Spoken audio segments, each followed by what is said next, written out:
Citizens Advisory Committee for Wednesday, June 27th, 2018.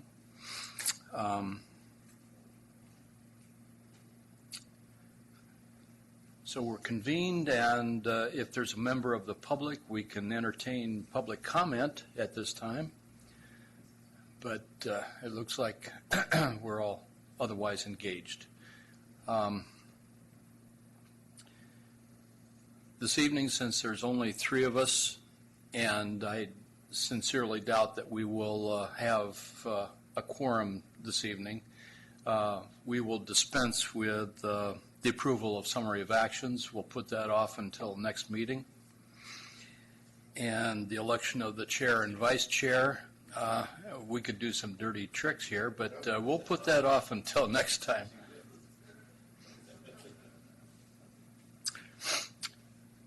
General business, the attendance log and the meeting calendar, it's information, and there's not enough people here to check whether it's accurate, so we'll do that at our leisure and in time for the next meeting. So that'll bring us down to major discussion items, and tonight we're entertaining Brentwood and discussion of the Growth Management Program Compliance Checklist for 2016-2017. So if you will, please come to the podium and tell us all about Brentwood. First of all, let me thank you for actually considering the item. I came all the way from Brentwood hoping to make it done tonight, and I appreciate you with only 3 members doing that for me. So anyway, what you had before you is our checklist. The mayor of Brentwood always likes us to be near the beginning, so I did everything I could to get him near the beginning. He'll take the credit, but that's okay. What you had before us is our checklist, the 6th time I've done it for the city of Brentwood. Pretty much business as usual in Brentwood, building between 400 and 500 homes a year. PCI index on our streets of 82, which used to be the best in the Bay Area, is no longer the best in the Bay Area, but these people keep driving on our streets, and that's going to happen. Other than that, I don't know what you need from me. I'll gladly answer any questions you have or walk you through every one of these 94 pages if you wish. So you tell me what you need, and I will give it to you. You know, we just would really like a summary of what you have done here. That would be helpful. Okay? Absolutely. Thank you. Well, yeah, what you have before you are basically all of the requirements that are needed. We do have a. Let's go one by one so I don't leave anything out. Okay, action plans. The city of Brentwood obviously is highly involved in CCTA. The mayor is the vice chair. We're working with CCTA on a major $40 million interchange at the intersection of Highway 4 and Balfour Road.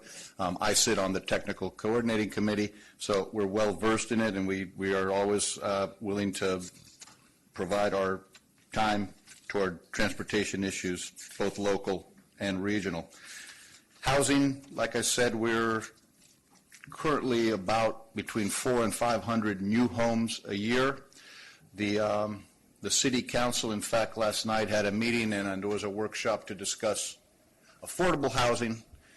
City used to have a 10% fee for affordable housing that went down to 2% when the development community started struggling. The consideration now is to go back to 10%. We require all of the developers to provide adequate amounts, percentage-wise, of affordable housing. When the fee was 10%, a lot of that money went in the bank. We built a 60-unit meta housing project, and we continue to proceed in understanding the need. And the city council in the next so many months should, in fact, look at changing the current 2% to a 10% fee on developers for affordable housing. Traffic impact studies, anytime any development comes to the city of Brentwood that's going to have more than 100 peak hour trips, they are required to do a traffic study. I get the pleasure of reviewing them all. 5-year capital improvement program, something we do every single year. City, as I said, PCI index of 82. We're currently on the list to one day provide more overlay based on the recent submittals of different grants and funding sources. The biggest thing coming to Brentwood is the beginning of what will be a transit center, which in my lifetime maybe will see the extension of eBART to Brentwood. It won't be in my professional lifetime because I'm not working that long. But it is the first step. It's I don't know how familiar you are with Brentwood. It basically sits at the intersection of Lone Tree Way and Highway 4 behind the Cole Shopping Center. The first step is to build an 800-space park and ride lot with CCTA and the East Bay, or the Bypass Authority. They're securing the land. They're beginning the construction of what's called a McCullamy pedestrian overcrossing, which is going to link the McCullamy Trail with Antioch and Brentwood, which was severed by Highway 4.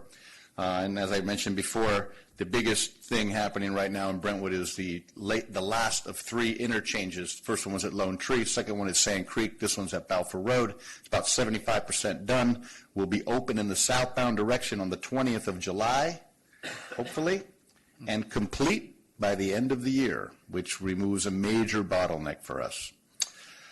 Other than that, that was everything I know about Brentwood. Steve, am I correct? Hi, Steve. A couple of questions, Steve. I live in Byron, and I received a letter, which I thought was very nice of all of you to send to me, from the owner of Shadow Lakes and Deer Ridge, and explaining what they're going to do, combining those two golf courses and adding senior housing. Can you tell me what the position the city is on that? I can. Steve Kerfan happened to live in Shadow Lakes, so I know all about this. Excuse me? I live in Shadow Lakes, so I know all about this. And so did my daughter and son-in-law, yes. Okay. What has happened is the owner of the 2 golf courses can't make 2 golf courses work. If you're familiar with Brentwood, Roddy Ranch recently went out of business as well. Golf is dying. They can't make 36 holes of golf work. They want to combine 36 into 18. And some of those holes they want to convert into 3-story, 600 units of senior housing. The proposal and what is required here and the approval of the city is a rezone. They have to rezone what is basically a golf course into senior housing. So the request from the developer to the city is to provide and allow for that rezone. The report, which goes to the Planning Commission on the 11th and 12th, will be made public on Friday. So you're getting a 2-day hint. City is going to rule against it. We are going to rule to deny the rezone and not allow the senior housing. That will go to Planning Commission July 11th and 12th. It's happening on 2 nights because we're expecting over 100 people to get up and speak, as they've done for the last 8 months in front of the City Council. And then it will go from Planning Commission, regardless of what their decision is.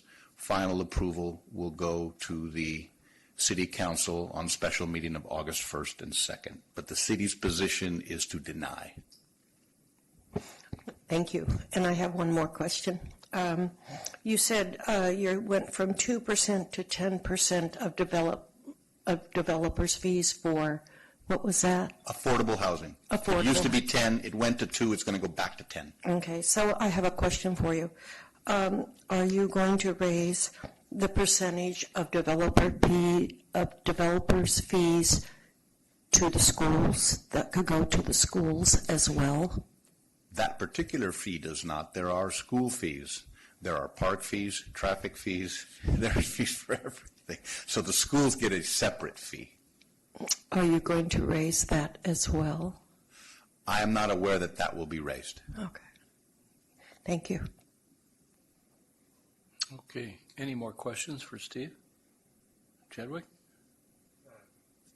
Trish actually, I think, hit all of the ones that I would have thought. Okay. Well, I've been informed that, we will approve the Brentwood review, growth management Do we- checklist, and Do we need a motion for that? Yes, I so move that we accept Brentwood's proposal. Okay. Second. Okay, we have a motion and a second. All those in favor, say aye. Aye. Aye. Any opposed? Abstentions? No. Okay, so we're good. Thank you. I'll tell the mayor it was unanimous. Thank you, Steve. Thanks for being quick. You might want to hang around. Traffic's going to be bad going back that direction. Unless you've got something better for me. Thank you. Okay.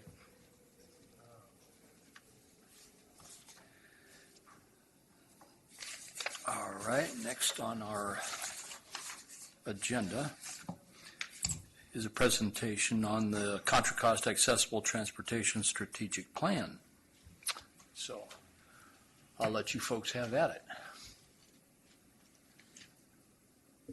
Well, thank you. Thank you for having us here this evening. I'm hoping that this item on the agenda didn't, scare everybody off tonight. But my name is Peter Engel. I'm the Director of Programs here for CCTA. My colleague with the county, John Cunningham, is a Senior Planner with Contra Costa County.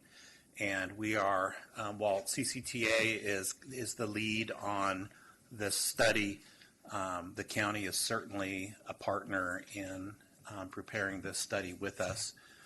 The county has, and maybe I should move forward a little bit here.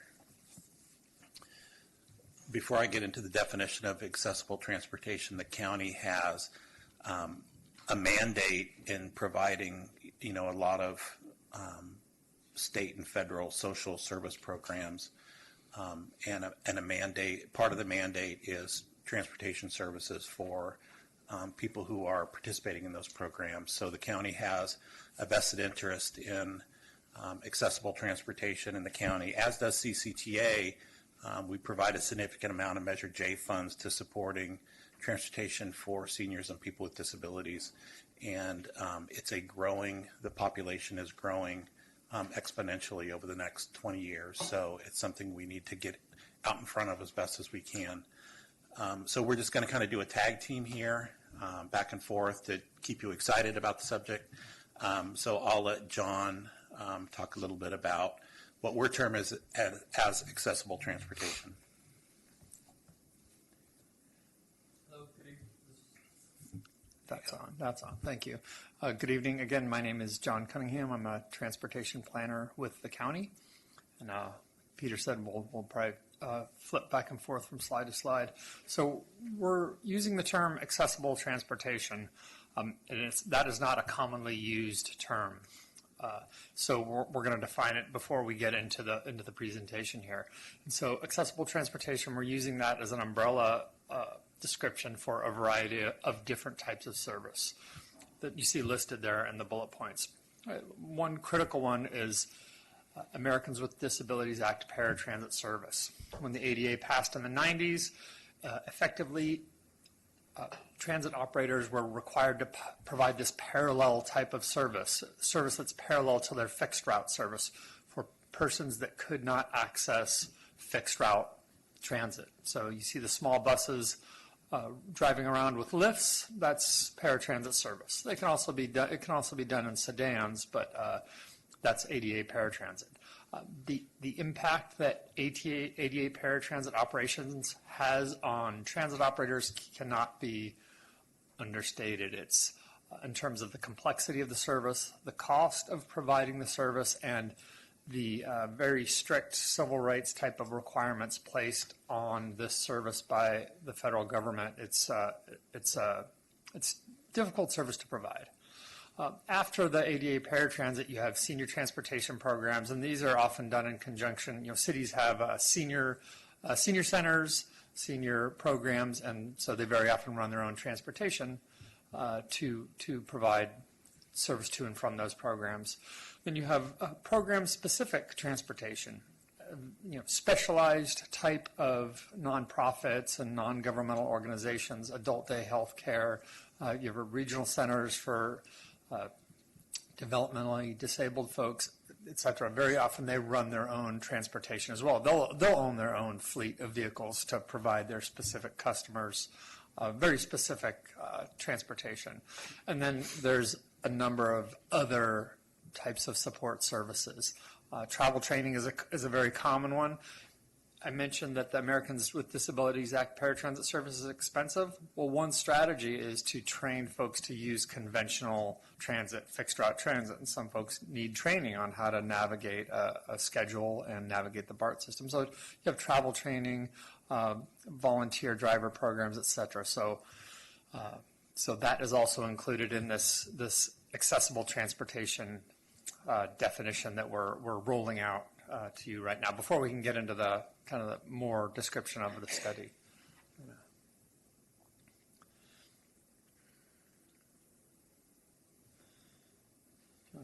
You want me to? You go ahead. So again, as I introduced it, accessible transportation is not an official formal term. It's not really common out in the transportation world.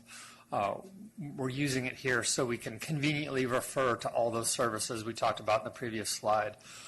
We're calling this a strategic plan because all of those services have developed over the past 20, 30 years organically, is what one transit manager in the county calls it. There was very little coordination, if any, between all those different types of services, and there's gaps, there's overlaps, and so we're going to take a look and see that, if I could, and casually we would refer to this study as if we were to design the entire system, all those different programs from scratch, kind of clear the slate, how would we design it? Would we design it how it is now with this kind of variety of providers, or is there a more systematic way that we can fund and run those services? So that's what the goal of the plan is.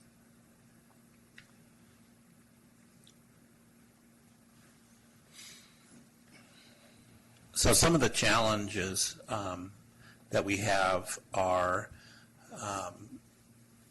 numerous, like John had mentioned, numerous agencies. We've got transit operators. We've got several nonprofit social service agencies that provide transportation. We've got county agencies that either are or should be providing transportation services. All these services have different missions. They're different industry types. Some are specific to disability. Some are specific to different types of disabilities. Some are specific to trip need, whether it be shopping or medical, things like that. So there's no single responsible agency right now. That's not by design. It's like John said, it was just that these services started and they popped up and there was a need, so they popped up, or they're mandated by somebody. So there's no real leadership countywide that can kind of oversee this whole process. So that's what we're trying. Another thing we're trying to look for in this study is, can there be some coordinated leadership or an organization that can coordinate these services on behalf of, the passengers, or have an opportunity, some way to make, from the passenger perspective, the services more usable. Different funding streams, different clients. Again, these are just all part of the things that are making this the service more of a challenge. And then you want to hit on the operational driver client? Yeah, I'll speak to that briefly. Before I get there, the middle bullet there, the second bullet, where it says providing the service is extremely challenging and it's getting worse, not better. One thing that is being done fairly regularly right now is requiring transportation service with medical funding. There's been a number of studies that have shown that poor health outcomes are very often a result of people not being able to just get to their medical appointment. And so the response from government has been, under the Affordable Care Act is actually one, and there's also been state statutes, is, okay, in exchange for getting this federal or state funding, you are hereby required to provide transportation. And so all the different agencies providing service that I mentioned before, now there's new ones popping up because of this requirement. And so as a result, you have for example, the county health plan. I believe the county health plan insures more people in the county than any other service. They now have an RN, a psychiatric nurse, running a transit operation for the health plan. And so in response to these state and federal requirements. And so it is getting worse. So we have a lot of silos right now, and we're increasing the number of silos. I mean, on the surface of it, it makes sense. Okay, people can't get to their appointments. Fine, we'll require the hospital to transport them around. But there's an unintended consequence of, further balkanization. So I wanted to point on that real quick. In terms of operational challenges, that bullet point is very, very terse. But the challenges of getting drivers to drive the service and the clients themselves, it's significant. Hiring drivers, particularly in a good economy, is difficult because the pay isn't that much. That combined with drivers on paratransit service, they are asked to do more than any other public transit driver. They have to be knowledgeable about the various populations that they're serving, the developmentally disabled, visual impaired. They need to know how to operate and tie down mobility devices, wheelchairs, power chairs. It's physically challenging work, and the paratransit drivers are paid less than, say, like the fixed route drivers, the drivers that drive the big bus, even though it's more of a challenging job. And so what happens is you get drivers on paratransit, it's entry-level wage, they get trained up, they put their time in, and as soon as they can, they're going somewhere else because it's a punishing job. So it's difficult to get and retain quality drivers on paratransit, and then the clients themselves, these are really the most challenged folks in society. You have, I mentioned earlier, the requirements for ADA paratransit. ADA paratransit is provided for people that can't access regular fixed route buses. Well, since the ADA is passed, the fixed route system is very accessible.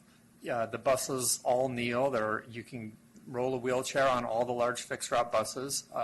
It's fairly easy to access the system. As a result, the folks who remain on paratransit are some of the most very disabled folks that need the most help. And as a result, that inevitably it impacts operations. It slows down transfers, and it slows down people getting on and off the bus. Passengers get lost. They have medical issues on board, et cetera. So those are operationally, those are some of the challenges that we're dealing with this segment of the transportation system. And to add on that, even though the buses themselves have, they do kneel and they do have lifts or ramps for low floor buses, not all bus stops are ADA accessible. Not all paths from door to bus stop are ADA accessible. So that would qualify a person to be able to be eligible for paratransit service. And like John mentioned, it's not just a physical disability, it's also a cognitive disability. So navigating even on fixed route can be difficult because of having to make transfers and cross the street and transfer and so on. So for somebody with a cognitive disability, it even makes it more challenging for them, and that's why they would be eligible for paratransit service. So this is not unique to Contra Costa County. Here are some reports from both federal and state agencies talking about this issue across the United States, studies that have been done trying to kind of break through this this maze of how these services started over a 20-year span, and then the changes that occurred based on when the ADA was adopted and the changing landscape, both from a disability and aging perspective, as well as the amount of services that are out there. So we do have, or we will be able to, as part of the study, look at some of the stuff that other places have done, again, across the country, but we do have our unique issues here in Contra Costa as well. Did you want to add to that? No. So the origin of the plan came basically from two previous documents. I'm sure if you've been on the CAC long enough, you remember a few years ago, Measure X and the Transportation Expenditure Plan in 2016. In that plan, there was funds that were designated to go to accessible transportation, but at that time, the measure, the transportation expenditure plan, called out for this study to help determine how those funds would be allocated between the different types of accessible services, ADA, non-ADA, senior, disabled passengers, things like that. So that was the first place this came up. And then in 2017, when our board adopted the countywide comprehensive transportation plan, it was in there as well as a recommendation that this ATS plan, even though the measure didn't pass, that we would go ahead and do this study for purposes of both seeing if there was a way that we could solve some of the issues without additional funding, but also in the case that if funding were to come along through different mechanisms, either federally or another countywide sales tax, that we would have this document in place and ready to go to help use those funds appropriately right away.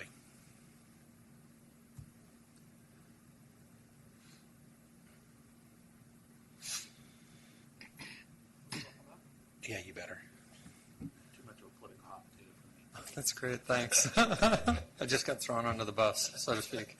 One of the earlier slides, we showed the array of federal and state studies that have been done on accessible transportation, and those studies all cite difficulties with making improvements, and Contra Costa has not been immune to that. We did a paratransit study in 2004, and the majority of the recommendations of that study have yet to be implemented for a variety of reasons that we've addressed with the structure of the ATS plan. And then in 2013, County Connection was the lead on developing a mobility management plan for the county. I'll have to define mobility management here for you in a minute. And the majority of the recommendations of that plan haven't been implemented either. Again, Peter and I have taken a look at how these studies were conducted, and we've made adjustments with the ATS plan to make sure that the plan will, to increase the chances that the plan will be implemented and that it will be successful. So we've had our learning experiences here. Speaking about the mobility management plan for a minute here, mobility management is a strategy whereby really kind of gets to the core of this study is how can you manage resources, a number of resources out in the community, and better direct passengers to all of those resources. So right now I mentioned the whole variety of services that are out there, senior transportation, ADA transportation programs. The idea is to have a mobility management center that will arrange and coordinate all of those services. And so we did a plan in 2013, the mobility management plan. And again, we did take steps to implement it. There were, it's only been partially implemented at this point. So. And just to follow up on that, I think some of the recommendations in that mobility management plan that have been implemented were particular projects like travel training, continued volunteer driver programs. Those have been implemented to a certain extent when money becomes available. The fact is most of those recommendations required an influx of funds to get those up off the ground, and those funds just haven't materialized yet. So that's one of the reasons. The other reason there wasn't countywide consensus on adopting this plan. Parts of the county felt that some of the stuff in the plan wasn't appropriate for them. And what has happened since then is in West County, for instance, they've kind of started their own mobility management group and have looked at services that are potentially more appropriate in West County and have started moving towards those, while in Central County some of the recommendations from this plan are moving forward. So it's, unfortunately it's kind of broken up a little bit more than we want it to be, but we also want to recognize that people, and there seems to be a real division between West County and then the rest of the county, and to a certain extent it makes sense with this population because a lot of seniors and people with disabilities are traveling more north and south into Alameda County for medical services and things, and they're not with the exception of Martinez, where the county hospital is there, that seems to be more their corridor rather than, east-west movement within the county. So we want to recognize that. West County has done an accessible transportation study just within their section, so our study will encompass that study and move into combining kind of the stuff that, so we'll be able to take advantage of the work that they did over there. You can explain this one because I've got your graphs. Okay. So the question might come up is, why are we doing this now? And Peter already gave a bit of an overview of, it was included in the Measure X Transportation Expenditure Plan, the follow-up to that, the transportation plan. And I guess getting into a little more detail on that, there was some momentum built up with the advocacy community on this plan and the approach, and some interest and engagement. And we don't want to squander that interest and engagement from the advocacy community. We got probably about a dozen letters for our grant that I'm going to speak about in a minute from all sorts of non-standard transportation agencies in support of this. We had the Hospital Council, we had a number of senior daycare facilities, volunteer programs, et cetera, that supported this. So there's a lot of support for this, and so we want to take advantage of that excitement behind the study to move ahead now. And then more critically, we now have the money since we submitted for a grant to Caltrans, and so we have the money to do the study, so we're moving ahead at this time. And those are sort of the operational issues of why we're moving ahead. The reality is that, and I didn't give you the detailed slides on this, but the graph all the way on the left, that is the growth of the older population. I think we probably have all seen in the news is, the aging of the population, the silver tsunami, the aging tsunami. It's, referred to quite a bit, but it's the population of 65 plus is going to spike in the next 20 years. And so this is partially in response to that. Moving to the graph all the way over to the right, coordinated systems are very often cheaper to operate. The blue line that shows a downward trend is a more coordinated system, and that's a cost per trip that descends over time as coordination strategies apply. The bar on the right that shows rising costs, increase in cost per trip, that's an uncoordinated system where the costs continue to rise. And so we can't afford to have costs go any higher, so we're going to try and get the costs on a more of a downward trend. Now, the middle slide is one I just saw last week, which I thought was fascinating, and that is that the spike, the blue line that you see spiking there, that is the job response to the aging population, and that particular job sector is healthcare and related jobs. And so that is even a harder spike than the demographics itself, and it just shows a response to businesses to this aging population. And so I think a lot of that is the concept now is age in place. We want elderly to stay in their homes as long as possible because they're healthier, they're happier, but that also spawns an industry of medical services and devices that actually are mobile and they go out to homes. And so that, I thought the job spike as a result of this demographics was interesting. So that's why we're doing that study in summary. So these are in a nutshell the three items that we're going to review. Of course, there's a lot more to it than just these three items, but we want the study to review existing individual operations and make recommendations towards both how those currently work and possible other solutions. Review the potential for a more coordinated countywide program and make recommendations for that. And finally, develop and present a phased implementation plan for the recommendation with a consensus design on how it should work. So a lot of that phasing would clearly need funding to make that happen. So, that's something we'd be looking for. And part of the devil in the details here is we want to We want to do this in a more, I mean, it'd be easy if these services weren't so highly regulated. You could just say, no, we're changing it, we're going to do it this way. But they are very highly regulated, both by the ADA, which is Department of Justice, it's a civil rights law, and just the Federal Transit Administration in general. And just health practices is another one that we need to be able to manage all these different regulations and make sure the operators are still in compliance with the laws that they are regulated by.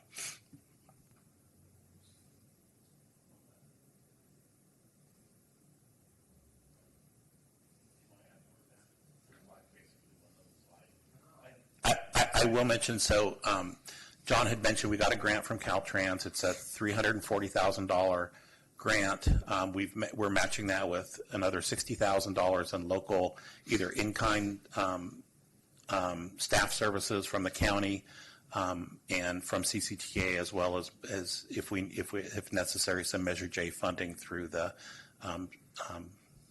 Senior and Paratransit Fund Source program. So it's a $400,000 project. We anticipate it to probably take about a year, maybe a little over a year to do the process. There's going to be a significant amount of outreach to the clientele here. We're planning on, and John can talk to him more, he's done a lot of research on kind of the modern innovative outreach that's being done across the country to this particular population, both seniors and people with disabilities. So there's some national level nonprofit agencies that have done significant research on outreach, and so we're going to use their models to have our selected consultant work with them to do the appropriate outreach, because we think it's absolutely imperative that we get some new voices as to how these services are being used and needed, and then also have some professional consultant who knows the regulatory landscape in which everybody operates and can make that connection happen. Well, I do not envy you your job trying to coordinate so many services and agencies and trying to get them to be amicable and agreeable to something that you may come up with. Horrible, horrible task. Well, I thank you for your saying that. The timing's getting there. I think previously it's been difficult because everybody's kind of set in their ways, but everybody's seeing now that things have to change. It's not right for the passengers who have to change from one service to another if they're traveling across county. The costs are getting out of hand, and the population is growing tremendously. So we have to get on top of this now, and I think we have the political support in our county to let's do this study and let's make some find some recommendations that we think are going to work. This is worse than herding cats. You're not making me feel good. Because each person has their own, for lack of an IEP, their own individual plan. That I have a friend that she had to have hip operation. It took 6 of us to be able to get her to all her appointments, and we each took turns doing this. So I can't imagine you're trying to help those people that don't have friends or family and get them to where they need to be. This is, you've got quite a project here. Yes. This hits home for me too, because my wife came down with pneumonia. It's about 2 years ago now, and she and I live together, but we don't have any dependents, and we have various friends, but there's no family around. And if it weren't for me, to be the chauffeur, the secretary, the treasurer, et cetera, a lot of things wouldn't get done. And it's interesting that that skyrocketing blue line that deals with related jobs, I can see it. I can surely see it, because Among other things, I had to install a stair lift, an expensive proposition, but I found a company that did a good job, and they gave me a pretty good deal. Still expensive, but still. And I had to remodel a bathroom upstairs, so I'd have a walk-in shower for my wife so she could access it. And well, you've got construction, you've got as well as drivers and coordinators, administrators. Boy, and we're all getting older, and hopefully that we can live in our homes as long as possible. And I dread the day when I can no longer drive, and my wife is still alive, and we both need to get somewhere. It's going to be a challenge, and so many people are facing that now. So your work is very important. John kind of brought up a thought that we hope will make it a little bit easier, and that's not, that's that we can't be the only ones taking people everywhere to their appointments. It's, the whole service to this population needs to change, and like John mentioned, that, hospitals or healthcare facilities are looking at new technology that will allow them to, bring services to the home. Now, that doesn't mean, people still need to get out of their homes just to live their life.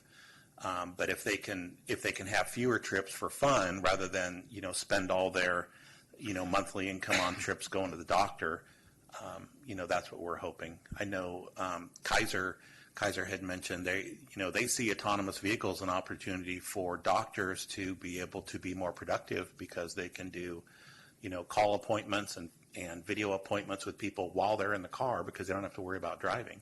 While they're in the car going from house to house doing basically house calls like they did, a while back, and still be productive in that time while they're in the car with other appointments. So it's, everybody's looking at these technologies to try and find ways to accommodate, the silver tsunami and the aging population. So we appreciate you having us here. We'll be happy to come back once we get the study started. Probably be end of this calendar year, first part of next calendar year, that we get a consultant on board and they start doing some of the stuff. And once we start gathering some of the research and information, we'd be happy to come back and share that with you. I think that'd be a very good idea to, put that on the agenda for, later in the year. And so many more of our colleagues will be available, I would hope, and be exposed to this.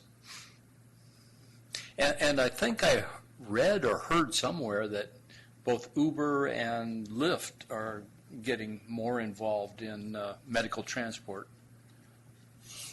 So I don't know if that's news or Lyft has been a partner from the very beginning in recognizing the need for senior populations in particular. I think they're still trying to figure out the disabled side of it based on mobility devices and their ability to carry mobility devices using their current business model of private vehicles.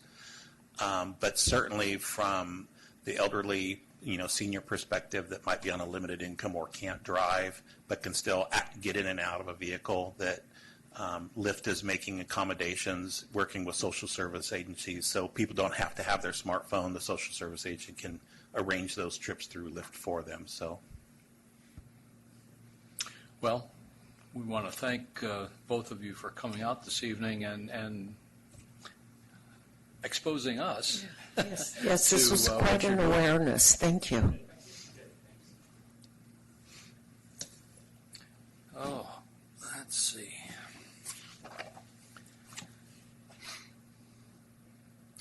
Next on the agenda is CCTA committee reports. I don't know if we have anything. I've got nothing. So,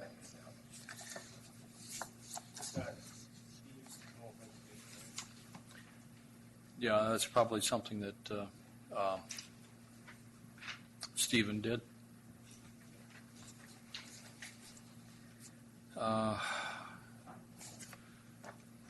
Any comments from members or staff? So thank you. Once again, thank you to the members who did make it tonight and for your flexibility. I spoke with Terry Ann before the meeting once we realized we weren't going to have a quorum. And what we decided we would do in the future is once we know we have items for a meeting, ahead of sending out the agenda, we will do a poll of the members to make sure that you are available for that meeting. And then we can, make sure we have enough, we won't hold the meeting unless we can make sure there is a quorum. We can pass items along to the planning committee, but they have you guys here for a reason to review the checklist, so they would prefer that there is a full quorum that sees all of the checklists, among other items. This is the first time in my experience, with about 14 years, that we have had this sort of situation, no quorum, and we've had to review a checklist. I guess it has happened. My supervisor, who's been here 27 years, has seen it, but I have not seen it in a while. You're right.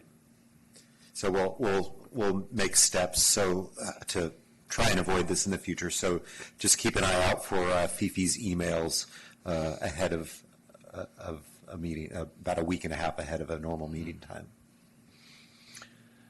Things will happen. Okay. Any correspondence or news clippings to, okay. Future agenda items. Well, we've got, hopefully we can have these gentlemen come back later in the year and see what they've done and get the other folks involved. Matt, if we could, because our measure passed for the State Route 239, which is the airport connector, we only got 10 million, but it was 10 million. What are we doing with $10 million? Okay, if we could get that on the agenda. Okay, sure. Yeah, regional measures 3 did pass, and there was a line item for State Route 239 in there, and so we actually did have a meeting out at the Byron Airport a few days after with some stakeholders and elected officials, and they are very much focused on moving that project forward. So we'll see if we can have our projects department come in and talk about that. That'd be great. Thanks. Unless there's any other business to discuss, this meeting is adjourned until July 25th, 6 p.m.